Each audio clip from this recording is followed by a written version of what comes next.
Hi everyone, welcome back to our YouTube channel Mohib Mira @Mohib Mira. आज हम लोग ट्रिग्नोमेट्री का जो चैप्टर है थोड़ा और आगे बढ़ाते हैं। ठीक है, हाइट एंड डिस्टेंस। ये आपका पेज नंबर जो है पेज नंबर 320, पेज नंबर मैं बता देता हूँ 318 से स्टार्ट होगा। पेज नंबर 318 से स्टार्ट होगा। ठीक है, वेस्ट बंगाल बोर्ड का किताब है, इसी का क्वेश्चन है। चलिए आइए हम आप मिल करके कुछ नया सीखते हैं आज हाइट एंड डिस्टेंस के बारे में। देखिए यहाँ पर दो चीज़ें काम आने वाली है, वो क्या क्या है। एक है एंगल ऑफ एलिवेशन और दूसरा है एंगल ऑफ डिप्रेशन। ठीक है, एंगल ऑफ एलिवेशन क्या है, एलिवेशन क्या है। देखिए मान लीजिए ये आपका एक कोई लैंप पोस्ट है, कोई दरख्त है, ट्री है, या कोई बिल्डिंग है, ये भी ठीक है। और कोई पॉइंट सी से जो जमीन पर है, बी जिस प्लेन पर है उसी प्लेन पर सी भी है, जमीन पर है। समझ लीजिए कोई नुक्ता है, उस नुक्ता से पॉइंट ए यानी बिल्डिंग के टॉप को देखा जा रहा है। ठीक है, मान लीजिए बिल्डिंग है ए बी, बिल्डिंग के टॉप को देखा जा रहा है इस नुक्ता सी से, जमीन पर से बिल्डिंग के टॉप को देखा जा रहा है। तो जो एंगल से देखा जाएगा उस टॉप को, जो एंगल बनाएगा, मान लीजिए थीटा एंगल बनाता है, तो इस एंगल को हम लोग बोलेंगे एंगल ऑफ एलिवेशन, यानी नीचे से ऊपर देखना, ये याद रखिएगा। ठीक है, अच्छा एंगल ऑफ डिप्रेशन क्या होगा। मान लीजिए कोई छत पर है, कोई छत पर खड़ा है, स्कूल के छत पे खड़ा है, और नीचे जमीन पर कोई कॉइन गिरा हुआ या कोई दरख्त है जिसके बेस को देख रहा है, जिसके फुट को देख रहा है। ठीक है, तो टॉप, एक टॉप होता है और दूसरा क्या होता है, फुट, यानी उसका निचला हिस्सा। ठीक है, तो जहाँ से देख रहा है, तो ऐसे हालत में जो एंगल बना के देखेगा वो, तो इस मान लीजिए वो थीटा अगर एंगल है, तो ऐसे एंगल को क्या बोलेंगे, एंगल ऑफ डिप्रेशन। ठीक है, ये बहुत इस्तेमाल होने वाले ये दोनों टर्म। ठीक है, आइए हम लोग क्वेश्चन लेते हैं। बहुत आसान है। बस आपको क्या याद रखना है, जो हम लोग रिलेशंस देखे हैं, tan theta, cot theta, sine theta, क्या होता है P by H sine theta, है ना, B by H cos theta, P by B tan theta and B by P cot theta. ये वाला चीज़ यहाँ पर लगने वाला है और कुछ मैथमेटिकल कैलकुलेशंस इस्तेमाल होंगे। ठीक है, घबराने की बात नहीं है, हम लोग इसको पढ़ने जा रहे हैं। आइए हम लोग एक क्वेश्चन लेते हैं, पेज नंबर 320 में वो क्वेश्चन है। पेज नंबर 320 का एक क्वेश्चन लेते हैं हम लोग, 320, पेज नंबर 320। बोल रहा है यस्टरडे यानी कल, a light post is bent at a point due to storm. बहुत तेज तूफान आने की वजह से एक लाइट पोस्ट जो था, यानी लैंप पोस्ट जो होता है रास्ते में देखते हैं, वो टूट करके गिर गया। ठीक है, एक जगह से, एक हाइट से वो बेंट किया है, टूट गया है। ठीक है, due to storm and the top of the light post meets the ground at a point 4 metre from the foot of the light post. सबसे पहले हम लाइट पोस्ट बनाते हैं। ये लाइट पोस्ट था। ठीक है, जैसे ही स्टॉर्म आया, तो यहाँ से वो टूट करके नीचे जमीन पे आ लगा है। ठीक है, कितने दूरी पर, foot of the light post से 4 मीटर की दूरी पर वो ये टॉप जो है यहाँ आके लग गया है। ओके, ठीक है, बोल रहा है, आगे पढ़ते हैं। 4 metre from the foot of the light post making an angle of 45 degree with the horizontal line. ये कितना है, हॉरिजॉन्टल लाइन ही वाला है, 45 डिग्री एंगल बना रहा है। ओके, 45 डिग्री एंगल बना रहा है with the horizontal line. Let us right by the calculating the length of the light post. यानी इस लाइट पोस्ट का लेंथ निकालना है, ये पूरा लंबाई निकालना है। ठीक है, हमारे पास क्या है, ये बेस दिया हुआ 4 मीटर है, ये 45 डिग्री एंगल है। इसका हम लोग कैसे इस्तेमाल करेंगे, देखिए आइए सीखते हैं हम लोग। सबसे पहले हम लोग ले लेते हैं, ये ए बी हम लोगों का लैंप पोस्ट था, ये पॉइंट सी से टूट करके ये वाला हिस्सा लग गया। तो ए सी जितना लंबा होगा, सी डी भी उतना ही लंबा होगा ना, यही टूटा वाला हिस्सा नीचे आके लगा है ना। ठीक है, ये ऐसे खड़ा था, यहाँ से टूट करके आके जमीन पे लग गया। ठीक है, गिर गया। ठीक है, आगे बढ़ते हैं। देखिए हम लोग को निकालना क्या है, height of the lamp post निकालना है। तो हम लोगों को सी बी भी चाहिए और AC भी चाहिए। ठीक है, तो सबसे पहले मान लेते हैं, यहाँ पर बता देंगे AB क्या है, height of the light post. ठीक है, CD क्या है, broken part of the light post, ये लाइट पोस्ट का टूटा वाला हिस्सा। ठीक है, BD क्या है, 4 मीटर है। ठीक है, यहाँ लिख दीजिए इन फिगर में। ओके, तो आप देखिए देखिए लैंप पोस्ट तो सीधा खड़ा रहता है ना, तो ये 90 डिग्री हो जाएगा ना, 90 डिग्री पर होगा। ये राइट एंगल ट्रायंगल बन रहा है फ्रॉम ट्रायंगल क्या BBC। क्या लिख सकते हैं बताइए, BC निकालना है हमको, BC निकालेंगे और AC निकालेंगे तो हो जाएगा हमारा, दोनों को जोड़ देंगे तो हाइट मिल जाएगा। तो अच्छा, यहाँ पे एक चीज लिख सकते हैं, CD इक्वल टू AC लिख सकते हैं, इक्वल टू AC लिख देते हैं, क्योंकि दोनों यही टूटा वाला हिस्सा है, ये आके नीचे गिर के लगा हुआ है।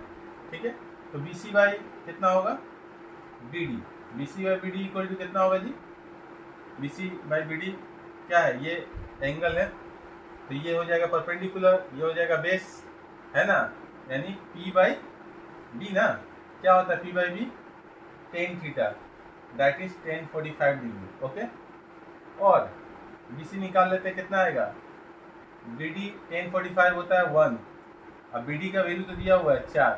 ठीक है, 4 इंटू 1 हो जाएगा कितना, 4 मीटर, यानी BC निकल गया हम लोगों का कितना, 4 मीटर निकल गया। ठीक है, अच्छा अब हम लोगों को क्या निकलना है, ये CD निकाल लेंगे तो AC के बराबर है, तो ये दोनों सेम है, CD निकाल लेते हैं। ठीक है, तो देयरफॉर CD कितना होगा, देखिए कोई भी एक लेकर हम लोग चलते हैं, BC यहाँ लिखते हैं, नाउ BC बाई CD। ठीक है, BC बाई CD कितना होगा बोलिए, BC मालूम है 4 मीटर बाई CD नहीं मालूम है, CD निकालना है, तो BC क्या है, परपेंडिकुलर है, और CD क्या है, हाइपोटेन्यूज है, 90 के सामने वाला हाइपोटेन्यूज होता है, वितिर। ठीक है, तो 4 बाई CD कितना होगा, 4 बाई CD कितना हो जाएगा, P by H sine 45 degree. Okay, और देखिए तो CD इक्वल टू कितना हो जाएगा, साइन 45 इधर ला देते हैं, तो 4 बाई साइन 45 डिग्री हो जाएगा। ठीक है, यहाँ हमको यहाँ लिख रहे हैं, यहाँ से हम लोग लिख रहे हैं। ठीक है, यहाँ पे लिखते हैं, चलिए इस जगह को पूरा लेते हैं, यहाँ पे लिखते हैं, यहाँ से लिखना शुरू करते हैं। कितना है CD, 4 बाई साइन 45, CD निकालते हैं, 4 बाई साइन 45 होता है 1 बाई रूट 2, याद है, तो CD कितना हो जाएगा, 4 रूट 2 मीटर। ठीक है, तो देयरफॉर CD निकल गया, मतलब AC निकल गया, AC इज इक्वल टू क्या हो जाएगा, 4 root 2 metre. Therefore height of the light post कितना हो जाएगा, height of the light post कितना हो जाएगा, CD plus AC plus BC निकाला हुआ मेरा, BC हम लोग का है 4 मीटर, AC हम लोग कितना है AC कितना है 4 रूट 2 प्लस BC कितना है 4 यहाँ पर है। ठीक है, कितना हो जाएगा देखिए, तो 4 कॉमन कर लेते हैं, रूट 2 का वैल्यू दिया हुआ है यहाँ पर, रूट 2 को यूज करने के लिए बोला है, रूट 2 इक्वल टू 1.414 यूज करना है। ठीक है, अप्रोक्सीमेटली वैल्यू है उसका, तो रूट 2 का वैल्यू यहाँ बैठाते हैं 1.414 प्लस यहाँ पर 1 हो जाएगा, 4 इंटू हो जाएगा 2.414, मल्टीप्लाई करते हैं, 4 को 16 का 6 में 1, 4 को 4 5, 4 को 16 6 में 1, 4 में आगे 9, यानी 9.656। ठीक है, 9.656 क्या हो जाएगा मीटर, अप्रोक्स आएगा, ये करीब वैल्यू है, ये हो गया इसका हाइट आंसर। ठीक है, समझ में आ गया होगा। आप वीडियो को पॉज करके समझ करके फिर मेरे लेक्चर को सुन करके इसको मैच कर लीजिएगा। ठीक है, आसान है। अगला क्वेश्चन लेते हैं हम, चलिए अगला क्वेश्चन लेते हैं, बहुत इजी क्वेश्चन लेते हैं। चलिए, ऐसा ऐसा जो लैंप पोस्ट होगा या कोई लंबा ट्री था, वो तूफान में टूट करके नीचे गिर गया आधा हिस्सा, या कुछ हिस्सा जाके जमीन पे लग गया, इतना एंगल बना रहा है, ऐसा टाइप का क्वेश्चन ना एग्जाम में भरा पड़ा रहेगा। ठीक है, इसको आप लोग प्रैक्टिस कर लीजिएगा अच्छे से, इंपॉर्टेंट है ये। ओके, इस टाइप का क्वेश्चन आएगा एग्जाम में, तैयार रहिएगा। जो भी चीजें मैं बता रहा हूँ उसके लिए आप लोग तैयार रहिए। बहुत ढूंढ करके मैं क्वेश्चन बनाता हूँ। ठीक है, बहुत इंपॉर्टेंट क्वेश्चंस है ये जो भी मैं बता रहा हूँ एग्जाम के लिए। आप देखिए, अगला चीज देखिए, एक आसान क्वेश्चन लेते हैं, बहुत ही आसान। ठीक है, क्या है, बोल रहा है if the angle of elevation of the sun is 60 degree, the shadow of a palm tree is 12 metre. ठीक है, shadow of a palm tree है कोई, ठीक है, जैतून का शायद दरख्त बोलते हैं, is 12 metre in length, let us find the height of the palm tree. देखिए, एंगल ऑफ एलिवेशन बोला है। हाँ, तो कहाँ से देखेंगे, आप जानते ही हैं, कोई दरख्त अगर रहता है तो सूरज अगर रहे, ठीक है, बड़ा खतरनाक सूरज बना है, ठीक है, समझ लीजिए, इट इज सन। ओके, तो ये हमारा ट्री है, अगर सूरज है, सूरज का जो एंगल ऑफ एलिवेशन बन रहा है, इसका छाया, मान लीजिए ये ट्री का छाया यहाँ पड़ रहा है ना, इस जगह पे पड़ रहा है। ठीक है, तो बोल रहा है if the angle of elevation of the sun is 60 degree, the shadow of a palm tree is 12 metre in length, let us find the height of the palm tree. अगर 60 डिग्री है एंगल ऑफ एलिवेशन, यानी यहाँ से अगर कोई आंख रख के देखेगा तो सूरज उस वक्त 60 डिग्री एंगल के हाइट पर है। ठीक है, इस पॉइंट से, और वहीं पर क्या होगा, पूरा दरख्त का जो इमेज बनेगा, छाया बनेगा, वो यहाँ तक आएगा, उसका साया जो है यहाँ तक आएगा। ठीक है, मान लेते हैं ए बी हमारा ट्री है और बी सी उसका साया का लेंथ है। ठीक है, यहाँ पे लिख देते हैं length A B, height of the tree. ठीक है, और कुछ बोला है ये, बोला है palm tree is 12 metre in length, the shadow of a palm tree is 12 metre. इसका जो साया जो बन रहा है वो 12 मीटर का लंबाई का है। बीसी क्या है, shadow of tree, shadow of palm tree ना, लिखते हैं ऑफ पाम ट्री, कितना, 12 मीटर। ठीक है, और एंगल ऑफ एलिवेशन यहाँ दिया हुआ है, एंगल बी सी ए कितना है, 60 डिग्री। ठीक है, ये सब लिख देना अच्छा होता है। आगे देखिए, हमको ए बी निकालना है, तो from figure A B by अगर बी सी करते हैं, ए बी क्या है, परपेंडिकुलर एंगल बन रहा है ना, जिसके साथ एंगल बनता है वहाँ कॉस हो जाता है, वो बेस बन जाता है। ठीक है, याद रखना, जिसके साथ एंगल बनेगा जो साइड के साथ, वो बेस हो जाएगा, अगला साइड परपेंडिकुलर हो जाएगा। तो परपेंडिकुलर बेटा बेस क्या होता है, टेन थीटा, यानी टेन, यहाँ एंगल कितना है, 60 डिग्री है, टेन 60 डिग्री। ए बी निकालना है हम लोगों को, बी सी मालूम है, बी सी 10 60 डिग्री यहाँ कर देते हैं, और ए बी इक्वल टू क्या हो जाएगा, बी सी कितना है, 12 इंटू 10 60 कितना हो जाएगा, √3, 12√3 इसका आंसर हो जाएगा। ठीक है, ओके, 12√3 इसका आंसर हो जाएगा। अगर बोला है लेकिन यहाँ पर इसका वैल्यू अगर 1.732 दिया है तो उसको कन्वर्ट करके भी लिख सकते हैं। ओके, ये हो गया इसका आंसर। ओके, ठीक है, आसान था। अगला क्वेश्चन लेते हैं, हम लोग। देखिए, अगला क्वेश्चन थोड़ा सा बड़ा है, लेकिन सब्र रखिए, आसान है। आइए अगला क्वेश्चन देखिए, क्या बोल रहा है अगला क्वेश्चन में। देखिए, बोल रहा है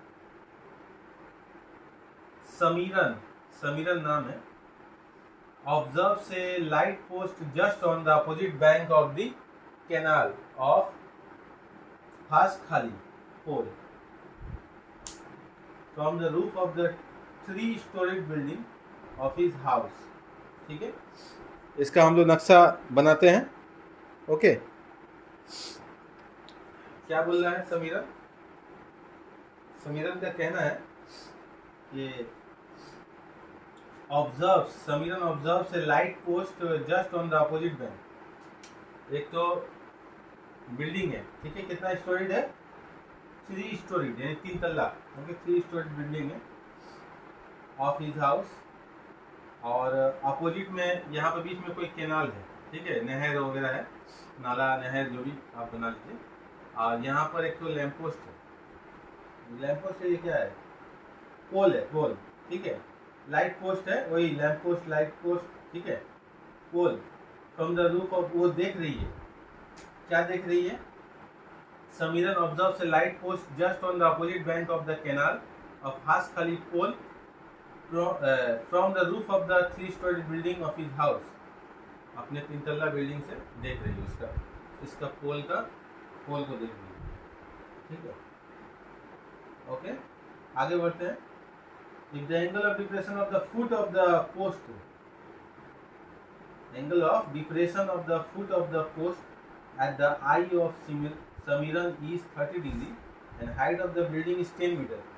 बिल्डिंग का हाइट दे दिया है 10 मीटर. ठीक है, और एंगल ऑफ डिप्रेशन बोल रहा है फुट का. जो ये पोल का या लाइट पोस्ट का फुट है, इसका यहाँ पर जो एंगल बना रहा है, एंगल ऑफ डिप्रेशन कितना? 30 degree. Okay, let us calculate the width of the canal. इस कैनाल का विड्थ निकालना है, इसका विड्थ निकालना. ठीक, कैनाल का विड्थ निकालना है. ओके, और एक तो चीज दिया है, कभी कोई बोल देता है एग्जाम में, √3 अगर आएगा तो वहाँ पर 1.732 बैठेगा. ठीक है, इसको हम देखते हैं क्या है. तो देखिए, नाम दे देते हैं A B C D. Okay, देखिए हॉरिजॉन्टल के साथ हमेशा एंगल बनेगा. तो ये एंगल ऑफ डिप्रेशन है, नीचे की तरफ है, इसलिए 30 डिग्री ऐसे बना है. ये जब 30 डिग्री है तो ये भी 30 डिग्री होगा. अल्टरनेट एंगल आप जानते हैं, इस शेप में आ गया ना, इस शेप में आ गया. ये 30 है तो ये भी 30 होगा. अल्टरनेट एंगल्स जो होते हैं बराबर होते हैं. ये भी हॉरिजॉन्टल, ये भी हॉरिजॉन्टल, ये मिला रहा है, ये दोनों आपस में बराबर होंगे, अल्टरनेट एंगल्स हैं. ठीक है, CD यहाँ पे नक्शा हम लिखते हैं. Let AB height of the building, height of the building is equal to कितना? 10 मीटर दिया हुआ है. ओके, और क्या दिया है? CD का काम नहीं है, ऐसे लिख सकते हैं. CD height of pole, height of light post. D क्या हो गया? CD D हो गया फुट. ओके, और BD क्या है? यही तो है, विड्थ ऑफ कैनाल पूछा ना, तो विड्थ यूज करते हैं हम लोग. विड्थ ऑफ कैनाल,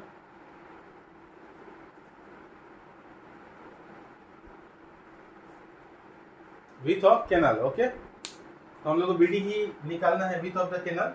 तो देखिए फ्रॉम फिगर और एंगल बता देते हैं. BDA इक्वल टू, इसका नाम अगर हम लोग ई कर देते हैं, EAD, एंगल EAD नक्शा से देख सकते हैं. EAD और BDA दोनों इक्वल है. कितना हो जाएगा? 30 डिग्री. ओके, अब देखिए फ्रॉम फिगर हम लोग लिख सकते हैं. From figure right angle triangle बनेगा, क्या कि बिल्डिंग तो सब सीधा ही होता है और पोल भी सीधा है. ओके, अब देखिए फ्रॉम फिगर क्या लिख सकते हैं? AB बाई BD परपेंडिकुलर बटा बेस कितना हो जाएगा? tan थीटा होता है ना, tan 30 डिग्री हो जाएगा. ओके, इज इक्वल टू देखिए, और AB दिया हुआ है, AB दिया है 10, BD निकालना है और tan 30 डिग्री दिए, लिख देते हैं इसका मान 1/√3. तो BD इज इक्वल टू कितना हो जाएगा? tan√3. ओके, अच्छा बोला है √3 के जगह पे क्या बैठाना है? 1.732, तो 1.732 बैठाते हैं कितना आएगा देखिए, तो 10 चल जाएगा ना, पॉइंट एक तो खिसक जाएगा, 17.32, ये क्या मीटर आंसर हो जाएगा, 17.32 मीटर आंसर हो जाएगा। ओके, आसान है, आसान था, आई होप समझ में आ रहा होगा। अगला क्वेश्चन लेते हैं। अगर नहीं भी ये हो तो एक बार में कोई चीज़ क्लियर नहीं होता है, आप बार बार रिपीट कीजिएगा कोई भी चीज़ को तो क्लियर हो जाएगा। ओके, आइए हम इसको मिटा रहे हैं। एक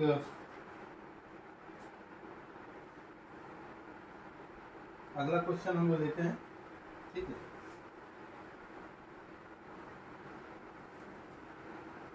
मिटा दें।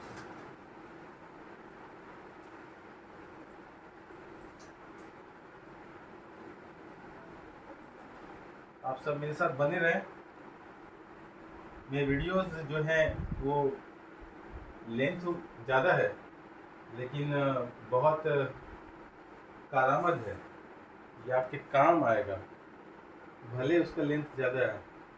आप अदर चीज़ों में टाइम वेस्ट कर देते हैं लेकिन काम की चीज़ों को नहीं देख रहे हैं, ये ठीक नहीं हो रहा है। अब थोड़ा सा पढ़ाई कीजिए, पढ़ाई पे ध्यान दीजिए, दुनिया कितनी आगे बढ़ रही है, हम सब भी थोड़ा आगे बढ़े तो अच्छा रहेगा, ठीक है। आइए देखते हैं हम लोग अगला क्वेश्चन लेते हैं, ठीक है। अगला क्वेश्चन देखिए, बोल रहा है अगला क्वेश्चन में, if the angle of elevation of the top of monument when observed from a point on the roof of a 5-storied building of 18 metre height is 45 degree, ठीक है।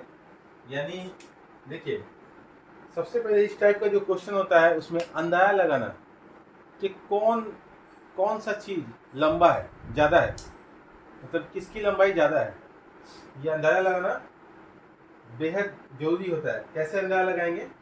एंगल ऑफ एलिवेशन और angle of depression देख के अंदाजा लगाएंगे। तो पहली बोला है if the angle of elevation of the top of the monument, कोई मोन्यूमेंट है उसको हम देख रहे हैं कोई बिल्डिंग से, बिल्डिंग के रूफ से, तो अगर ये मोन्यूमेंट नीचे रहता तो उसको नीचे की तरफ देखते हैं तो एंगल ऑफ डिप्रेशन बनता है। ये मोन्यूमेंट बिल्डिंग से भी ऊंचा है तो इसको हम लोग बिल्डिंग के टॉप से देख रहे हैं, एंगल ऑफ एलिवेशन बन रहा है, बोल रहा है कितना बन रहा है एंगल ऑफ एलिवेशन, बोल रहा है the angle of elevation of the top of monument when observed from a point on the roof of a 5-storied building of 18 metre height is 45 degree. ये 45 डिग्री है, ये हॉरिजॉन्टल लाइन खींच देते हैं, ये 45 डिग्री है, 18 मीटर बिल्डिंग का height है, ठीक है। ओके, आगे बढ़ते हैं। And the angle of depression to the foot of the monument when observed from the same point is 60 degree. अगर इस रूफ का वही नुक्ता से हम नीचे की तरफ इस मोन्यूमेंट का फुट को अगर देखते हैं तो कितना एंगल बना रहा है, उस टाइम में 60 डिग्री बना रहा है, ये एंगल ऑफ डिप्रेशन हो जाएगा, ठीक है। Right bye calculating the height of the monument, इस मोन्यूमेंट का हाइट निकालना है, ये बिल्डिंग है, ये मोन्यूमेंट है, ओके। ये हमारा क्या हो, ये हम लोग ये कर लेते हैं, लाइन खींच देते हैं यहाँ पर, ये स्ट्रेट लाइन है, टेढ़ा नहीं है, ओके। नाम देते हैं हम लोग सबसे पहले, ए बी हमारा, ए बी क्या हो गया, ए बी क्या हो गया, बिल्डिंग हो गया, सी डी क्या हो गया हमारा, ये मोन्यूमेंट हो गया, इसका नाम भी लिख देते हैं हम लोग यहाँ पर, मोन्यूमेंट है, मोन्यूमेंट है, और ये क्या है, बिल्डिंग, ओके। आइए इसको देखते हैं, नाम दे दिए हम लोग, तो यहाँ पे भी एक तो नाम चिपका देते हैं, ई पॉइंट, ठीक है। नक्शा में जो दिखाया जा रहा है आप लिखिएगा, A B height of the building equal to 18 metre, C D क्या है, हाइट ऑफ द मोन्यूमेंट, इसका पार्ट करके सी प्लस डी कर दीजिएगा, ठीक है। डी तो 18 मीटर हो जाएगा, ये जितना लंबाई होगा ये लंबाई भी तो उतना ही होगा 18 मीटर, खाली ये निकाल देंगे तो मेरा काम बन जाएगा, हाइट ऑफ द मोन्यूमेंट आराम से निकल जाएगा, है ना। तो उसके लिए हमको ये चाहिए, ठीक है। तो यहाँ 60 देखिए, अब इत्मीनान से देखिए, ये 60 डिग्री है, ये अल्टरनेट एंगल बन रहा है यहाँ पर, तो ये भी क्या हो जाएगा, 60 डिग्री हो जाएगा, ठीक है। तो फ्रॉम फिगर हम लिख रहे हैं फ्रॉम फिगर क्या हो जाएगा, अगर A B by B D equal to कितना हो जाएगा, टेन थीटा हो जाएगा, परपेंडिकुलर बटा फेस। तो देखिए यहाँ पर क्या होगा, ए बी 18 मीटर दिया हुआ है, बी डी निकालना है हम लोगों को, और टेन 60 डिग्री यहाँ पर √3, और बी डी इक्वल टू हम लोग क्या लिख सकते हैं, 18 बाई √3, यानी लगभग कितना आएगा, इसको अगर स्लाइस करते हैं तो 18√3 बाई √3 इंटू √3, 2 बार √3 से मल्टीप्लाई कर, ऊपर नीचे मल्टीप्लाई किए, ठीक है। तो ये आएगा 18√3 बाई 3 से का 18 हो जाएगा ना, यानी कितना हो जाएगा 6√3। ये हो गया हमारा ये वाला हिस्सा 6√3। अच्छा ये हिस्सा 6√3 है, तो ये डिस्टेंस भी तो सेम होगा, दो पैरेलल चीजें अगर लंबाई में खड़ी हैं तो उनके बीच का दूरी तो सेम होगा, नीचे जितना होगा टॉप पर भी उतना ही होगा, वो डिस्टेंस भी उतना ही होगा, ठीक है ना। तो 6√3, तो ये भी 6√3 है, तो हम लिखते हैं, हमको जगह चाहिए, यहाँ जगह बनाते हैं, इसको हम लोग रेड पेन से लिखते हैं। चलिए थोड़ा सा बाइफर्केशन हो जाएगा, देखिए। तो in triangle now, in triangle A C क्या हो जाएगा, देखिए तो ए मिल गया हमको, सी निकालना है, तो सी ई बाई ए लिखते हैं, टेन 45 डिग्री होगा ना, एंगल 45 है, सी ई निकालना है, ए तो दिया हुआ है 6√3, और 1045 कितना होता है, 1 होता है, 1045 डिग्री। अच्छा सी कितना आ गया हम लोग का, 6√3, ओके। देयरफॉर हाइट, ये निकालना ना, हाइट ऑफ दी क्या, मोन्यूमेंट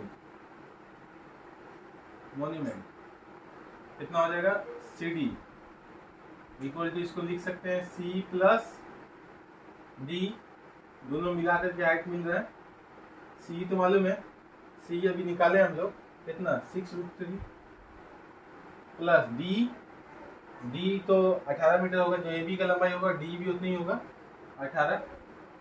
आइए 6 कॉमन करते हैं, ये हो जाएगा √3 प्लस 3। कोई यहाँ पे भी लिख दे, इतना दूर तक भी करके छोड़ देता है तो भी आंसर सही है, ओके, गलत नहीं होगा। इसमें देख लेते हैं ये दिया है कि नहीं, 1.732 बैठाने के लिए, इसमें दिया है 1.732 बैठाने के लिए, √3 का वैल्यू बैठाने के लिए दिया है, √3 इक्वल टू बोला है 1.732, ये बैठाने के लिए बोला है, ठीक है। तो यहाँ बैठाते हैं 6 इंटू 1.732 प्लस 3, वो कितना जाएगा 6 इंटू, ये हो जाएगा 4.732, 6 में 12 हाथ लगा 1 6 18 19 का 9 हाथ लगा 1 6 7 42 1 43 का 3 हाथ लगा 4 6 में 24 4 28, 3.3 डिजिट के बाद है 1 2 3 पॉइंट दे दिए, ये अप्रोक्सीमेटली क्या हो गया आंसर 28.392, 28.392 मीटर इसका आंसर होगा। आप लोग मेरे वीडियो को देखा करें, उससे कुछ सीखें, बनाएं, अपना नोट्स, खुद का नोट्स तैयार करें, किसी का मोहताज ना रहें। आपको एकदम free of cost video upload कर दिया गया है, ठीक है। आप उसको अच्छे से देखें, अपना नोट्स बनाएं, दूसरों को भी सिखाएं, इससे क्या होगा जो नॉलेज है वो दूसरों तक पहुंचेगी, ओके। मेरे वीडियो को शेयर करें, लाइक करें, चैनल अगर सब्सक्राइब नहीं किए हैं तो चैनल को सब्सक्राइब कर दें, इससे आपको फ़ायदा ही होगा, नुकसान नहीं है। सारी चीज़ें आपको अवेलेबल मिलेगी एग्ज़ाम के वक्त में। आप तैयार हो जाएं एग्ज़ाम के लिए जितना जल्द हो सके। मुझे आप मेरे वीडियो को लाइक करें, कमेंट करें, कमेंट में मुझे सजेस्ट करें कि मैं क्या करने से सही रहेगा, ठीक है, जिससे मुझे कहीं ना कहीं हिम्मत आएगी और मैं और भी मोटिवेटेड हो करके आप लोगों के लिए काम कर पाऊँगा, ठीक है। मुझे हिम्मत दें, मेरा सपोर्ट करें, ठीक है। और चैनल को अगर सब्सक्राइब नहीं किया तो सब्सक्राइब कर लें, वीडियो को एंड तक देखा करें, बीच में छोड़ के ना देखा करें, इससे आपको फ़ायदा नहीं होगा। मेरा लेक्चर भी बहुत ज़रूरी है, वो काम करेगा आपके लिए, ठीक है। आप लोगों का बहुत बहुत शुक्रिया मेरे साथ जुड़ने के लिए। और अभी बहुत सारा काम बाकी है, बहुत सारे टॉपिक्स पर क्लेरिफाई करना है, एक्सप्लेन करना है, उसको एकदम सही तरीके से बता करके यूट्यूब पे छोड़ देना है, ताकि आने वाले जो स्टूडेंट्स हैं वो भी उससे फ़ायदा उठा पाएँ। आप लोग मेरी मदद करें, उन बच्चों तक भी ये इन्फॉर्मेशन पहुंचाएं जहां तक वो पहुंच नहीं पा रही है। ठीक है, thanks everyone, thanks for watching. फिर मिलते हैं अगले वीडियो में। Thank you.